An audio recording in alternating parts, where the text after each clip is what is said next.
আজকে হলো টিউসডে, আর আজকে আমরা ডিনার করছি নুডলস, এগ নুডলস, বাড়িতে বানানো।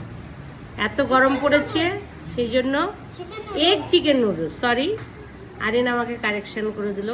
বাইরে এত গরম, তো বাইরে আর খেতে যেতে পারছি না, তার জন্য ঘরেই বানিয়েছি, দেখাচ্ছি তোমাদেরকে। এই যে চিকেনে ভর্তি। আমার পাতে বলছে নাকি কম চিকেন পড়েছে, সব চিকেন আরিনের পাতেই পড়েছে। যাই হোক, এই কি সুন্দর দেখতে হয়েছে। এবং আমরা একটু দেশি নুডলস বানিয়েছি, একটু আমরা বাদাম দিতেও বলেছি। আমাদের বাদাম দিয়ে নুডলস খেতে খুব ভালো লাগে। এই তো এখন আমরা নুডলস খাচ্ছি, এই আরিনও খাচ্ছে। হ্যাঁ গাইস, আরিনের কথা কেউ শুনবে না, ও আমার ব্লগকে সবসময় নষ্ট করে। আজকাল ওর পছন্দ না আমি ব্লগ করি। যাই হোক, আমি আমার মতো ব্লগ করে যাচ্ছি। তো তোমাদের কার কেমন ভালো লাগছে আমার ব্লগ একটু দেখো, বলো, লাইক করো। আর খেতে কিন্তু খুব সুন্দর হয়েছে, তারা আমি একটু খাই, খেয়ে বলি।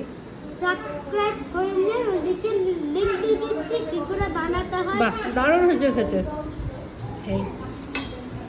পারফেক্ট। তোমরা খাই। এটা একদম পুরো দোকানের মতো হয়েছে। রোড সাইড যে নুডলসগুলো হয় না, ওরকম দেখতে হয়েছে। কারণ হোটেলের নুডলস খেয়ে কি আমাদের একদম মুখে অরুচি এসে গেছে, সেই জন্য আজকে বাড়িতে একদম দেখো রোড সাইড নুডলসের মতো হয়েছে।